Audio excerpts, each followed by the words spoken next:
precedentes de la masonería en cuanto a esa lucha entre el bien y el mal que está presente incluso en la encíclica, que es la Carta Magna de las condenas contra la masonería de León XIII en Humanum Genus, está ahí desde el principio. Dos amores construyeron dos ciudades. Y dice, el humano linaje, empieza diciendo, por eso se llama así la encíclica, desde su creación, habla de los dos ejércitos, las dos banderas de San Ignacio, las dos ciudades. Uno combate por la virtud y la verdad, y el otro por establecer todo lo que es contrario a la verdad y a la virtud. Es decir, las dos ciudades o las dos banderas.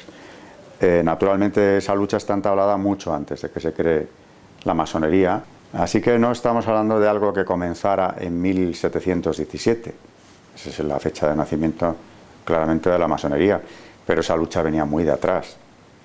Y si hubiera que entrar en detalles, pues habría que hablar del gnosticismo, que ha estado siempre presente como una herejía del cristianismo desde los primeros siglos, que ha sido condenado reiteradas veces por la Iglesia siglos antes también de que la masonería existiera, pero ese gnosticismo va a seguir presente, está presente en nuestro mundo. Ahora mismo es sobre todo Nueva Era, una secta que viene a ser heredera directa de la masonería, la que lo ha hecho suyo. La masonería ha sido gnóstica siempre. Y esto, para quien no lo conozca mínimamente, pues es la creencia en que hay un saber oculto transmitido oralmente o por escrito. Generalmente se supone que es de forma oral para grupos de iniciados a quienes se les va a ir suministrando ese conocimiento que les hará superiores al resto de los mortales e incluso les va a redimir sin necesidad de ningún Mesías Salvador. El hombre se redime a sí mismo a través de unas claves esotéricas que van dando esos conocimientos gnósticos. Y el gnosticismo de origen es intrínsecamente perverso, porque otras herejías nacen del error, pero en el gnosticismo hay un claro intento de engañar, puesto que los primeros gnósticos ya sostenían que Cristo había dado dos mensajes distintos, el del Evangelio y otro más profundo para iniciados, para su círculo íntimo. Los primeros herejes en el mundo antiguo difundieron esto, llegaron a escribir incluso unos evangelios que no son ni apócrifos, por supuesto, son falseamiento del Evangelio, donde se transmitiría un mensaje que Cristo habría querido transmitir solo a un grupo de iniciados. Nada más opuesto al Evangelio, porque precisamente lo que dice el Señor es: gracias, Dios mío, le da al Padre por haber revelado estas cosas a los sencillos. Así te ha parecido bien. Es decir, que parece como que se está anticipando el Señor a lo que es el gnosticismo, a ese gran engaño que sostiene que un grupo de iniciados tendrían el conocimiento exacto de la verdad. Y el gnosticismo también es judío. Hay un gnosticismo judío, no solo cristiano, que es la Cábala. La Cábala sostiene exactamente lo mismo. En el caso de la Cábala no es Cristo, es Moisés quien habría dado a conocer al pueblo los 10 mandamientos, las tablas de la ley, pero independientemente de eso hay otra revelación supuesta, tan imaginaria y perversa como la de la gnosis cristiana, que sostiene que también él recibió de Dios, de Yahvé, un mensaje diferente o unas claves de interpretación para llegar al fondo de la ley, para entenderla mejor, y de ahí nace la Cábala, que no es más que un sistema mágico con numerología de por medio en base al alfabeto hebreo, y atribuyendo a las letras del alfabeto hebreo unas claves numéricas, poder interpretar prácticamente todo. Eso es gnosis pura. Por lo tanto, no es privativa del cristianismo. La Cábala, de hecho, luego la judía va a influir hasta que podamos hablar de una Cábala cristiana, que también existe, pero todo ello es gnosis. Todo ello, además, suele ir mezclado de magia, de esoterismo, normalmente. Y no se ha retirado nunca. En el siglo XVII, como precedente ya muy directo de la masonería, nace la secta de los Rosacruz, que es alemana, protestante, que nace como un intento de unir a los protestantes de toda Europa en contra de dos enemigos fundamentales: el papado, la Iglesia Católica realmente, pero ellos hablan más claramente del papado, y los jesuitas, que en ese momento eran, claro, naturalmente un pilar del poder pontificio, y la Casa de Austria es el otro objetivo a batir, porque son en lo político quienes están manteniendo esa lucha a favor de la Iglesia en todo el imperio y en toda Europa, ¿no? Las guerras de religión. La Casa de Austria en sus dos ramas, España y la Casa de Austria en el imperio. que ya era un imperio dividido, y se trataba entonces de convertirlo en un conjunto ya completamente protestante y desde ahí irradiar ese protestantismo al mundo entero. Pero es mentira que lo que quieran sea eso, porque podríamos pensar, aunque los fundadores son clérigos protestantes, como lo serán los de la masonería también, no quieren la imposición del protestantismo como objetivo último, sino que esto es un paso previo para lograr algo muchísimo más profundo, y ahí entra la gnosis de nuevo, que sería lo que llaman ellos, en los manifiestos Rosacruz, que son 3, una reforma de todo el ancho mundo, y devolver o dejar el mundo como estaba cuando Adán lo encontró. Con lo cual erradicamos el cristianismo de raíz, y estos clérigos protestantes lo que tienen es una clarísima contradicción con la propia fe que dicen profesar, porque esa reforma del ancho mundo no va a establecer un cristianismo herético más o menos herético o cismático, no. Van a una reforma mucho más profunda. Eso es la esencia de los Rosacruz. Fracasan en parte porque en la primera etapa de la Guerra de los 30 años, porque todo esto se aglutina en torno al elector palatino, que por eso se convierte en el primer jefe del bando protestante, hay 3 victorias católicas en la Guerra de los 30 años. Las 3 primeras etapas se saldan con victorias católicas. Y por eso la secta de los Rosacruz, que ya había recibido influencias inglesas, es el siglo del deísmo en Inglaterra, pasa a su vez allí y se fundan sociedades Rosacruz en Inglaterra que van a tener un enorme influjo en lo cultural. Por ejemplo, la generación que funda la Real Sociedad, la segunda generación de la Real Sociedad ya es Newton, tiene un claro influjo Rosacruz. De hecho, uno de sus autores más destacados, Eismoll, es un señor que es profundo conocedor de los manifiestos Rosacruz, que es quien los traduce al inglés, por cierto, para divulgarlos en Inglaterra. Newton le ha leído, le conoce perfectamente la esencia del movimiento de la secta de los Rosacruz. Y por supuesto luego en la masonería tendrá un influjo directo.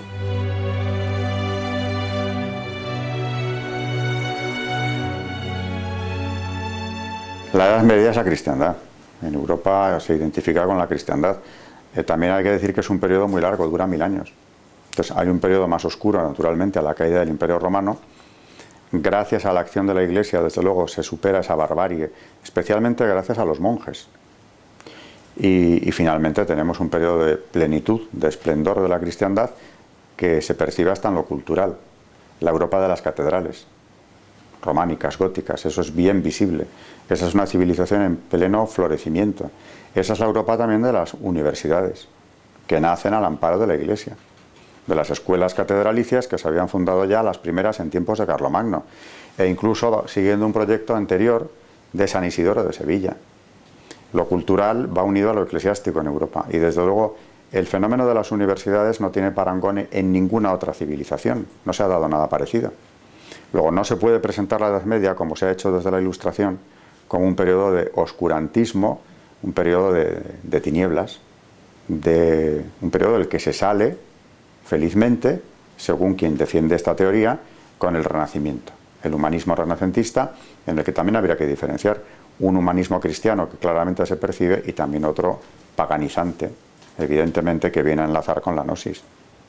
Pero esa devaluación o incluso condena abierta de la Edad Media, como un periodo terrible que habría que superar cuanto antes, es por lo que tiene de cristiano. Y esa plenitud de la Edad Media no se puede negar.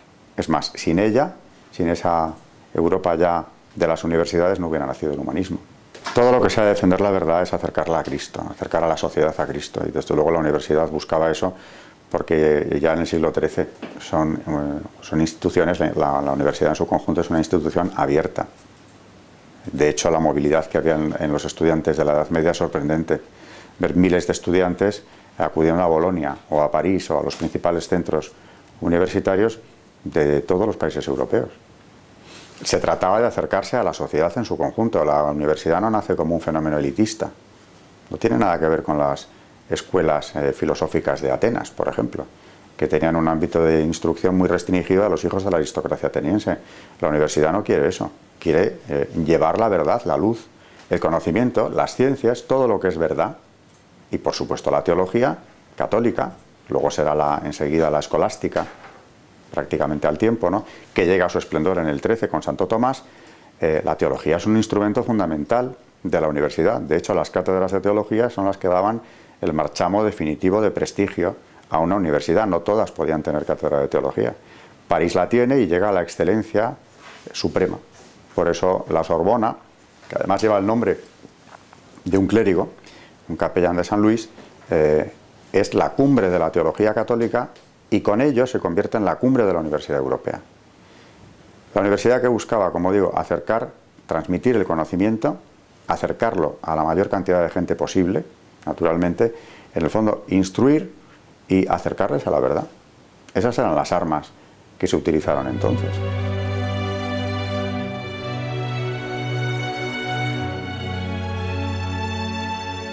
La masonería lleva mucho tiempo imponiendo ya su pensamiento como un paso previo a la consecución de sus fines. Y en eso ha tenido ya victorias resonantes. Desde luego la imposición del pensamiento único, imperante en Occidente hace ya tiempo, fundado en un relativismo indiscutible, que es lo que los papas han calificado de auténtica dictadura, porque lo es, del relativismo, es una gran conquista masónica. Porque desde esa perspectiva relativista, que ya es inamovible en el pensamiento occidental, parece imposible ya defender la verdad. Y esa es una conquista masónica porque la masonería nace con un discurso sincretista en lo religioso. Teóricamente acoge todas las religiones, o todas pueden tener cabida dentro de ella, siempre que se sometan a una serie de dogmas relativistas. Por eso Dios no es Dios, es el gran arquitecto del universo. Es mucho más parecido al ser supremo que triunfa en la Revolución Francesa, en el periodo del Directorio, y antes incluso, en la Convención. Es otra visión de Dios, naturalmente no providente y absolutamente distinto del Dios de la Biblia. Las argumentaciones de los papas, que son muchísimas, hay docenas de documentos del máximo rango, encíclicas de los papas desde Clemente XII, Benedicto XIV, por decir los primeros, ya en el siglo XVIII condenan la secta y hacen una argumentación siempre muy parecida. Y es que la señalan como un foco de disolución para el Estado y para las almas. Es decir, que la señalan como un doble riesgo, por el secretismo, por varios motivos que mencionan expresamente, la señalan como un riesgo para el Estado, para la seguridad del Estado y de la salvación de las almas. Y ya hablan de ese sincretismo, de esa negación de la verdad y de cosas peores que hay detrás también. León XIII, como citándole otra vez, habla, entre otras cosas, del secreto masónico. Sus antecesores ya lo habían hecho también. El secreto masónico es uno de los argumentos para prohibir la pertenencia a la masonería a los católicos. El también tener que obedecer estrategias cuyas últimas finalidades ignoran los adeptos, se está refiriendo, claro, a los de los grados inferiores o medios. Es otra de las motivaciones, porque es instrumentalizar al hombre para unas operaciones políticas o sociales que desconoce realmente en su fin último.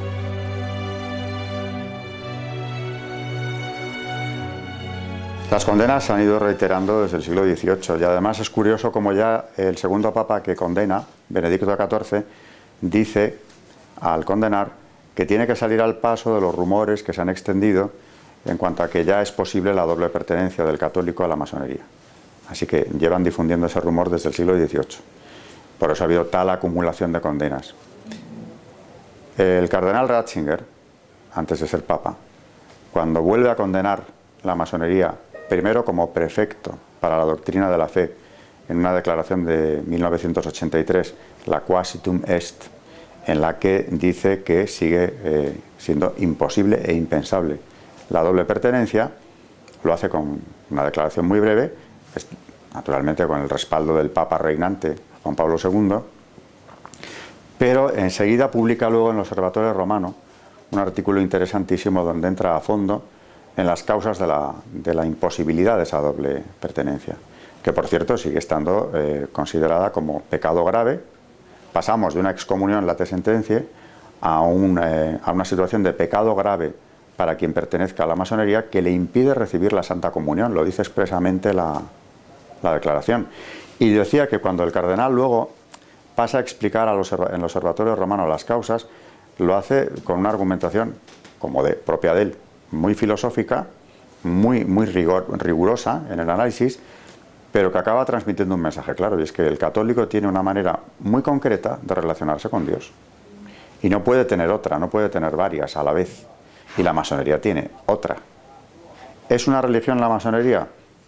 No es, pero es un método, es una manera de acercarse a la divinidad, sea esta cual sea, porque admiten varias formas de divinidad o varios conceptos, que desde luego la hace incompatible con lo que es la relación del católico con Dios, que es muy concreta. Y naturalmente, aparte, también hablaba entonces en ese artículo del relativismo masónico, de una visión de Cristo completamente adulterada desde la perspectiva masónica. Al final es imposible pertenecer a las dos cosas, ¿no?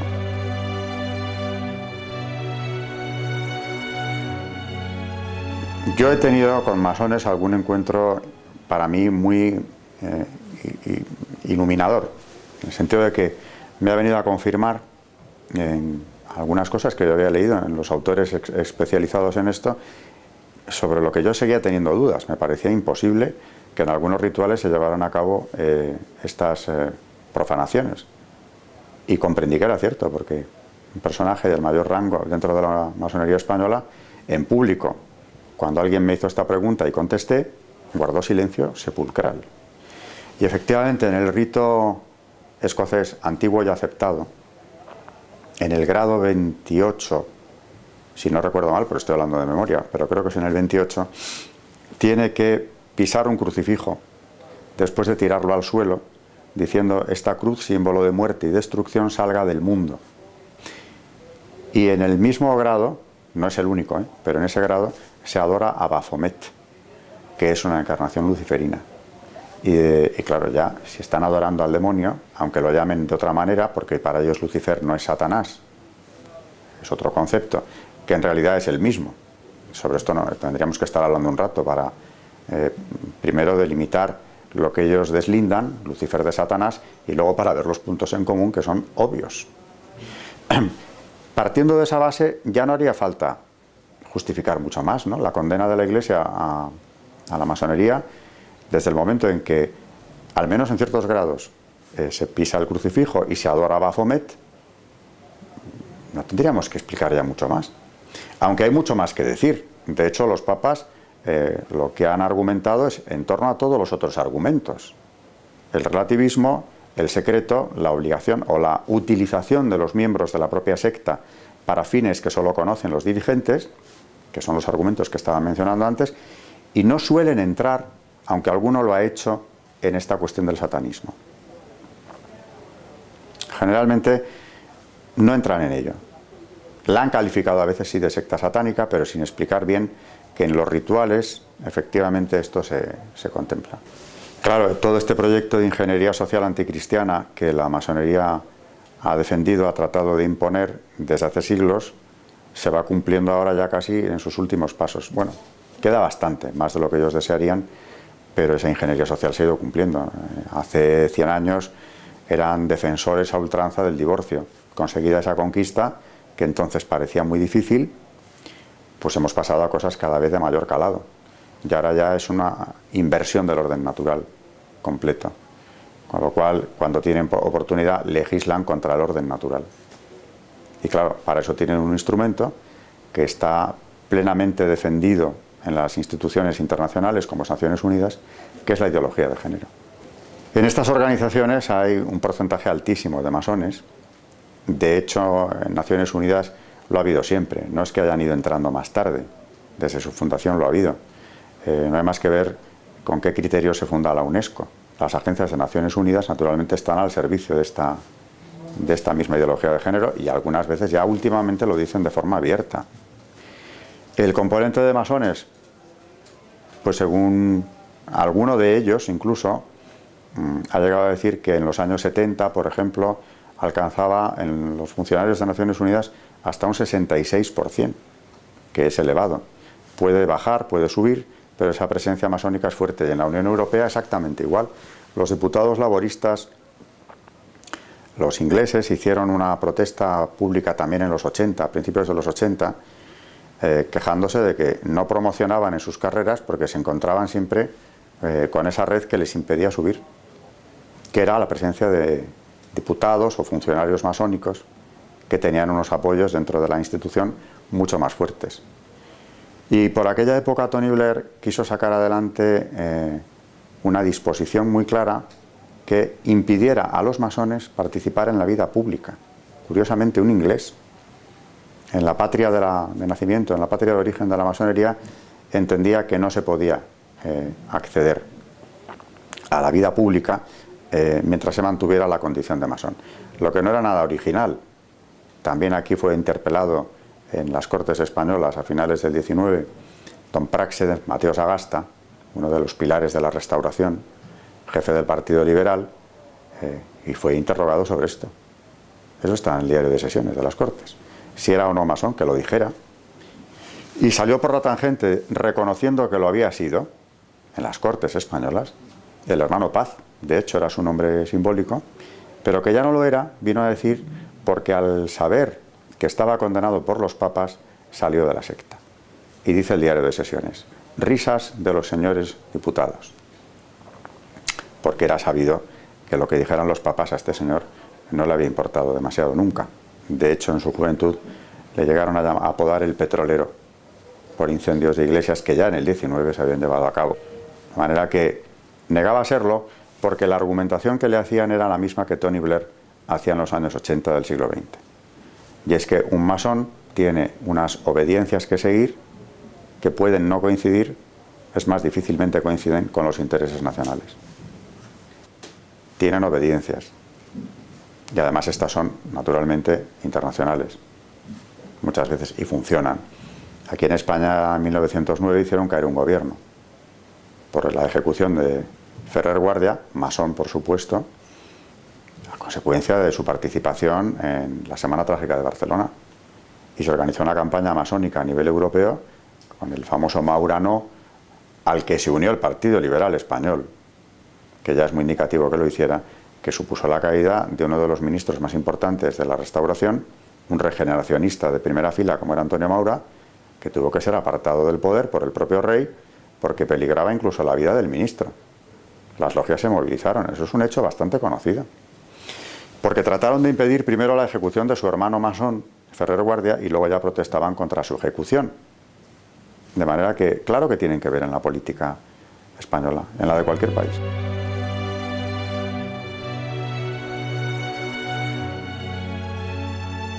Aprovechan situaciones históricas que muchas veces han ayudado a provocar también la propia Revolución Francesa, es hija de la Ilustración, de las ideas de la Ilustración, pero es que en esas ideas y en todo el desarrollo histórico del 18 francés ya la masonería tuvo un peso grande.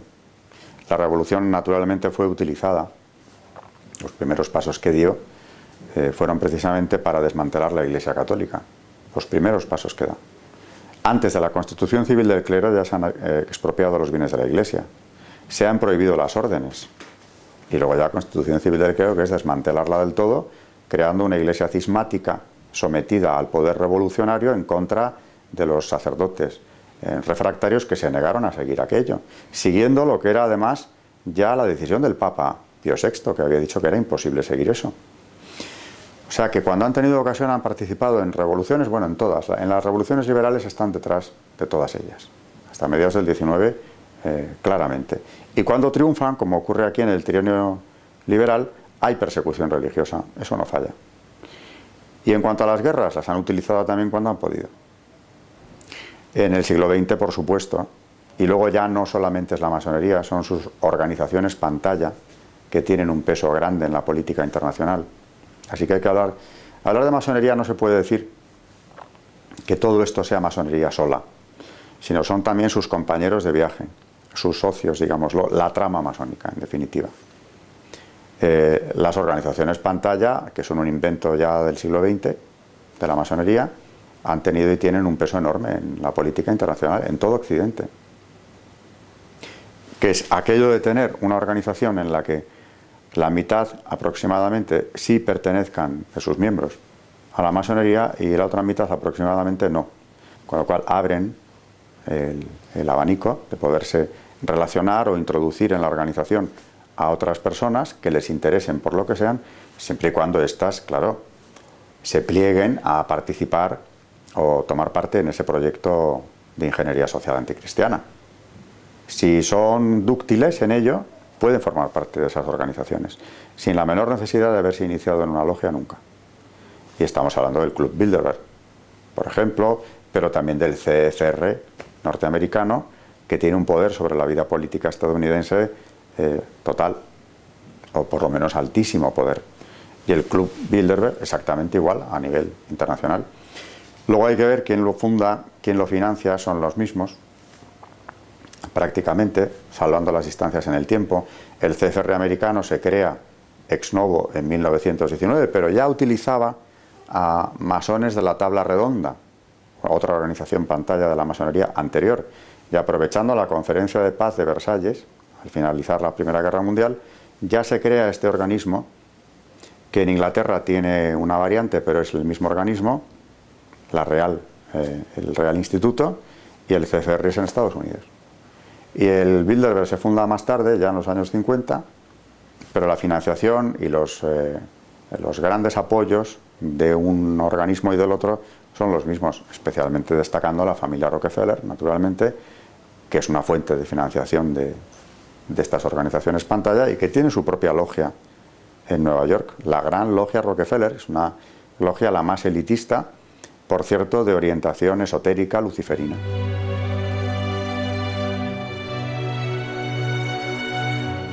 Está clarísimo que para erradicar la masonería, que ya no es erradicar una secta, sino toda una serie de principios que ya se han venido imponiendo, toda una legislación antinatural contra la ley natural, que por cierto se ha barrido del escenario, ¿no? La ley natural ya, como dijo Benedicto XVI, se ha convertido desgraciadamente en una peculiaridad católica. El instrumento para acabar con esto, no con la secta, sino con toda su obra demoledora y la de sus socios, cuidado, a lo largo de estos últimos 200 años, la nueva evangelización. Tan simple como eso. Por eso los papas, claro, han estado en el punto de mira de la secta siempre. Benedicto XVI tuvo que afrontar una campaña mediática terrible, siendo un hombre de paz, siendo un gran intelectual, siendo un verdadero vicario de Cristo, proclamaba la verdad. Y además lo hacía con argumentos contundentes, con toda la sencillez, con toda la caridad del mundo, pero claro, era difícilmente atacable lo que decía Benedicto XVI. Y por eso estuvo en el punto de mira desde antes de ser papa y mucho más desde el momento de su elección, porque ya le tenían en observación desde antes, como que acabo de citar precisamente su intervención en la última de las condenas oficiales de la Iglesia, la declaración Quasi Tum Est, cuando precisamente quien la elabora es él, no era papa, era el cardenal Ratzinger, pero ya estaba bien observado, aparte de que toda su trayectoria era de una potencia intelectual tan grande que lógicamente le tenían en observación. Cuando se encuentran con la gran adversidad de verle en el papado, pues eso no es más que una complicación y se le ha combatido por todos los medios. Pero cuando hablan los papas de dictadura del relativismo, o como cuando llaman a Europa, hacia Juan Pablo II esto, ¿no?, a volver a ser ella misma, precisamente lo que están es tratando de recuperar la evangelización de un continente descristianizado ya, en buena medida, porque no han conseguido ni mucho menos sus objetivos.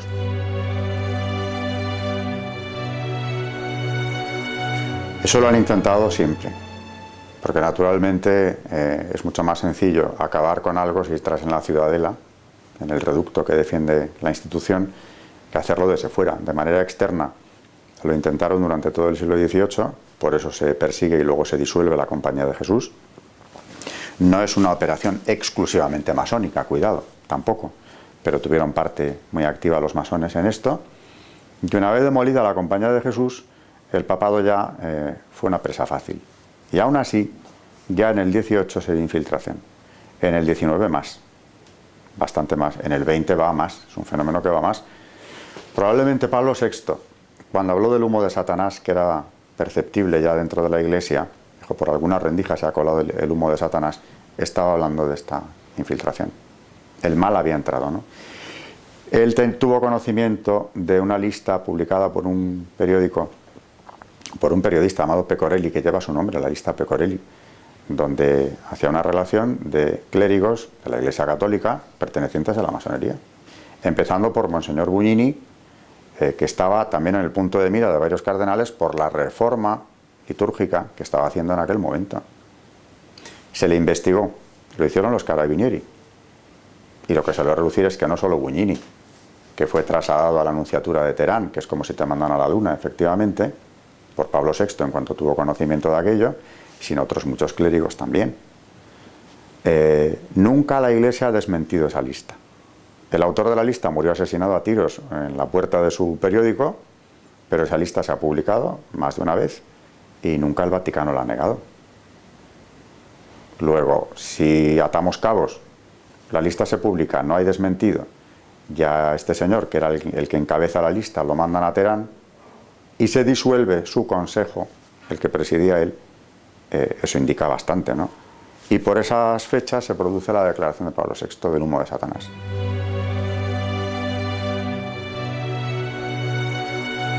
La Compañía de Jesús nace con un cuarto voto de obediencia al Papa y de disponibilidad absoluta a la persona del pontífice en tiempos de la Reforma luterana.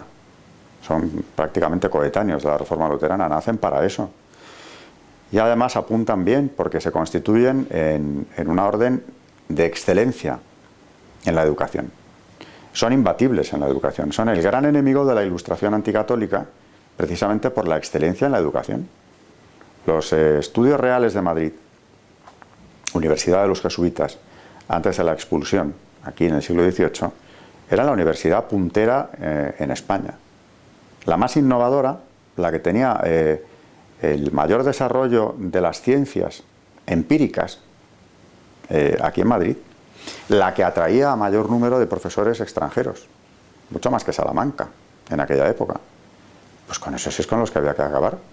Porque claro, si en el campo de la educación resulta que son ya imbatibles, porque lo eran en España y fuera de España, en todas las monarquías católicas, y encima siguen siendo el baluarte del papado, no hay que investigar demasiado. ¿Qué harán los enemigos de la Iglesia? Ir a por ellos. Y lo consiguieron. La lucha para acabar con la compañía es una lucha muy enconada.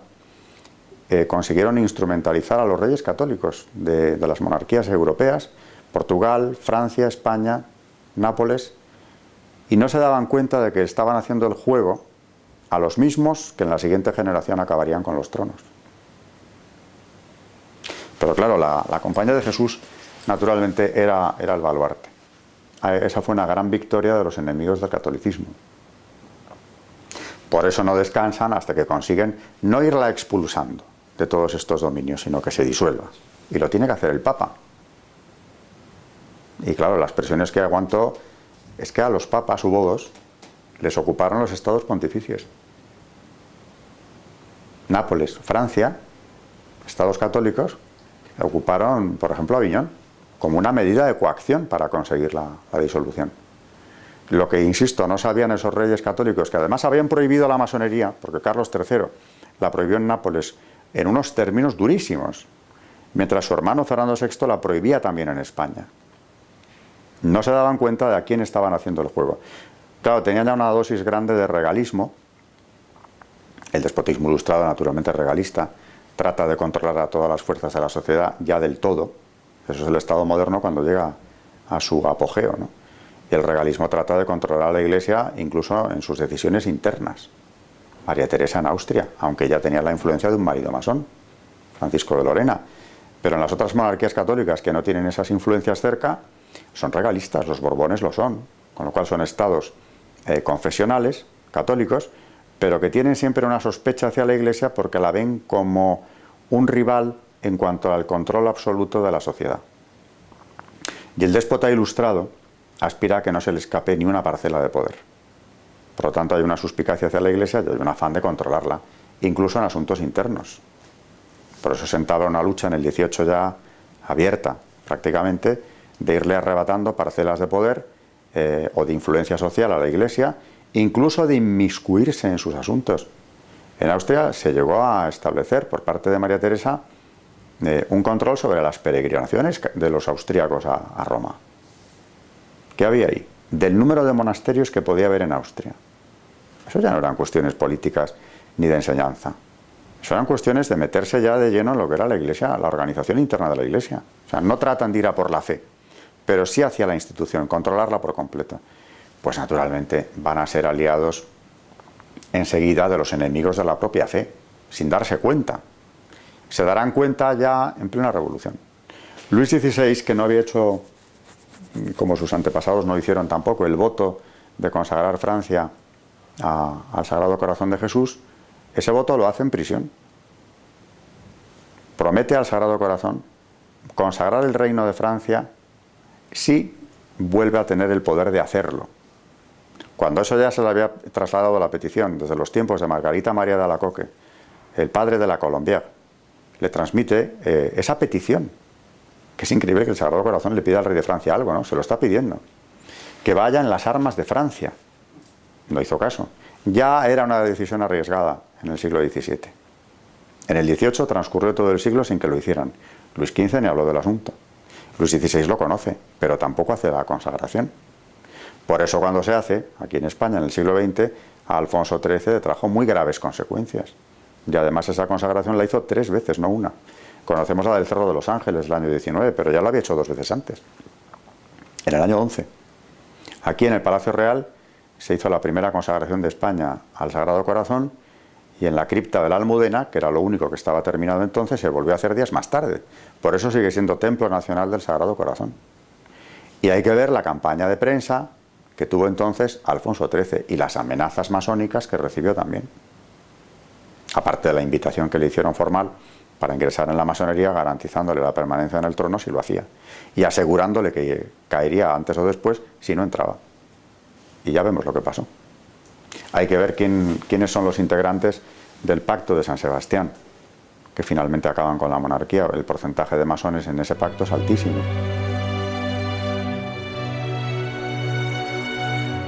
Es decisivo a la hora de propagar lo que es ideología de género. Tienen estrategias clarísimas. No hay más que poner la televisión para verlo, ¿no? Y la ideología de género, hoy en día, el que se atreva a ir en contra de alguno de sus aspectos, pues se expone a una descalificación total. Y no descartemos que dentro de poco a una condena judicial. Ir hoy contra la ideología de género es exponerse precisamente a eso. Esa es la dictadura del relativismo. Le han dado la vuelta por completo a la situación. Porque, naturalmente, si se defiende que el matrimonio entre personas del mismo sexo es exactamente equiparable, bueno, se defiende, se ha establecido ya, al de una pareja heterosexual, la moral sexual es ya absolutamente indefendible, es el vale todo. ¿Qué límite se le pone a la...? ¿Puede haber una moral sexual ya después de la implantación de la ideología de género? No. Eso queda al libre albedrío de cada persona, entienda su sexualidad como quiera, y además se le ha dado a la sexualidad un protagonismo casi prioritario a la hora de presentarla como el instrumento de realización plena de la persona, viviendo su sexualidad como le parezca, incluso incitando en el colegio a los niños a una sexualidad completamente aberrante y precoz. En Educación para la Ciudadanía, que naturalmente era un proyecto claramente masónico del gobierno de Zapatero, se incitaba a los niños a masturbarse abiertamente. Algunos colegios se resistieron a hacerlo, eligieron otros textos alternativos para que eso no apareciera, pero en los textos de apoyo de la asignatura estaban instrucciones en ese sentido.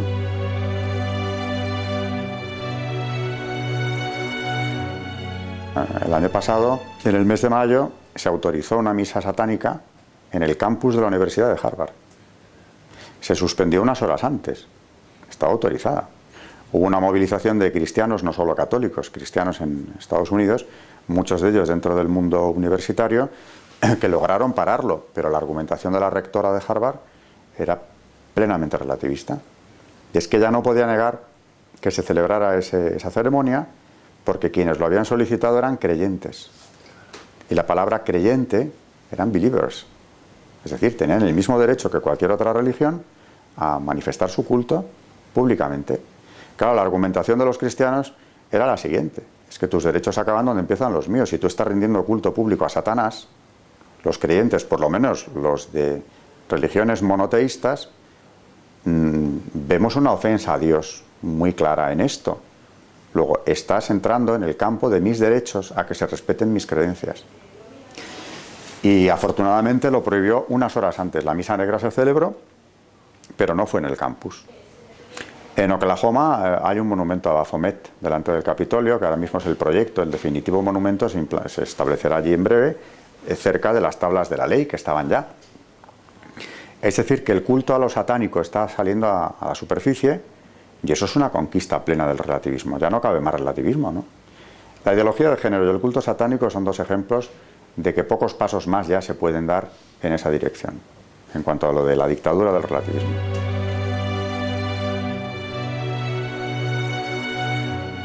La juventud no tiene ninguna culpa de lo que le está pasando. Si no tienen, sobre todo, el apoyo en sus familias de una formación sólida, pues lo que perciben desde que van al colegio, desde que van a la universidad, es precisamente ese relativismo.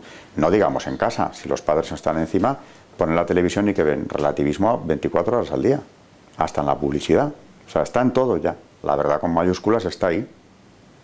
Luego, tampoco hay que buscar muy lejos, ¿no? Es la fe que ha sido común, en el caso nuestro, a los españoles, hasta hace muy poco. Es la fe del Evangelio, es la fe de la Iglesia. No hay que irse a buscar fórmulas mágicas. Y claro, la formación que los padres católicos procuramos dar a nuestros hijos es que sepan diferenciar precisamente el bien y el mal. La ley natural, sin llegar siquiera al catecismo de la Iglesia Católica, la ley natural existe, aunque se quiera ignorar. Y eso es lo que hay que inculcar a nuestros hijos. Lo contrario es dejarles a merced, pues, de los medios de comunicación o de toda esta propaganda adversa al cristianismo, combativa incluso contra él. Una de las armas más sólidas de la masonería es como un arma del demonio, que no se crea en él, pues que no se crea en ella. Por eso han sido una sociedad secreta, siempre. Secta secreta. Ocurre que ahora sí que ya, como tienen el campo bastante trillado, están empezando a salir. Poco a poco. Por ejemplo, hace un año más o menos se manifestaron a favor del aborto libre, pero ya como masones, con lo cual se ve claramente cuál es la estrategia, ¿no? Como coincide con feminismo radical, ideología de género, naturalmente el derecho al aborto, o el aborto como derecho, es una de esas conquistas, entre comillas. Pero hasta ahora han estado muy ocultos, lo siguen estando prácticamente en todo, y cuando aparecen hacen siempre el discurso filantrópico, tolerante, etcétera, al que nos tienen acostumbrados hace mucho tiempo. Negar que existen. Bueno, pues a cualquiera que lo niegue yo les puedo dar la dirección de donde está la Gran Logia de España. Lo que pasa es que no se les puede aconsejar que vayan por allí.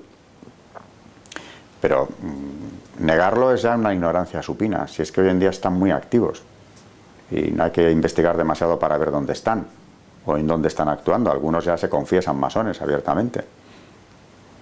Luego, cuando investigas, cuando hablas con ellos, yo en un programa de televisión me encontré con uno. Vienen con el discurso tolerante y filantrópico, pero cuando les hablas de cuestiones de fe, sobre todo de la fe católica, dogmas o la Iglesia misma, aguantan muy poco el debate, se rompe enseguida.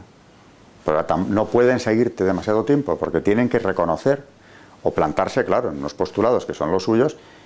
Bueno, aquel señor se fue del programa, alegando que no nos oía bien porque estaba en videoconferencia, y se fue. O sea, se le acabó el discurso relativista en cuanto empezamos a tocar cuestiones de fe. Le estábamos hablando del cierre de las capillas universitarias. Él estaba detrás de la de Barcelona. O sea que el debate dura poco, a no ser que le sigas el juego y sigas hablando de filantropía. Pero si entras en materia, en cuestión de fe, no tiene mucho recorrido.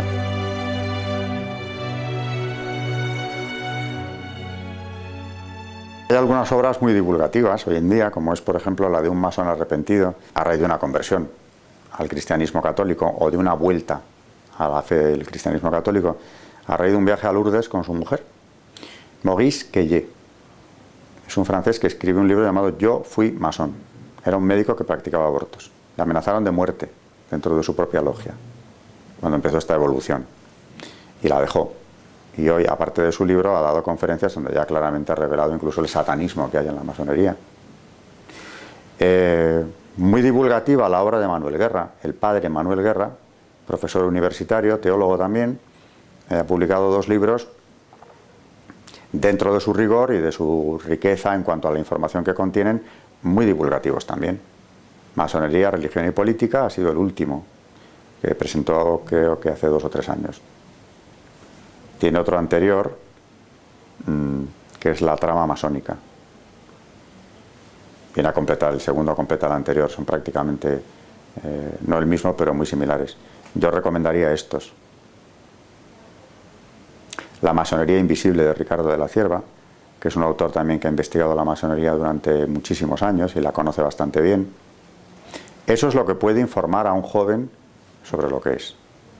Luego hay otras muchas obras, naturalmente, que hacen la labor contraria, ¿no? Naturalmente siguen prestándole a la masonería ese ropaje de tolerancia, de apertura al otro, etcétera. El mensaje filantrópico positivo que pueden encontrar en la masonería, y naturalmente eso yo no lo voy a aconsejar, porque no es verdad. Yo siempre digo que cada uno tiene que hacer lo que puede, y donde está, en el ámbito de actuación que tiene, hacerlo. Yo he tenido algún alumno que ha venido a verme para hablar de este tema. Algunos tenían una presión familiar para entrar en la secta. Pero claro, ellos en el fondo lo rechazaban, por eso venían a verme, buscando argumentos para no entrar o convencer a su familia de que no era una buena idea. Y algunas de estas familias no tenían conexión con la masonería, lo encontraban un buen apoyo para este chico, ¿no? A eso hemos llegado. Es decir, la misma familia que le mandó a un colegio religioso y luego a una universidad católica, llegado el momento, piensan que es muy bueno introducirle en la secta.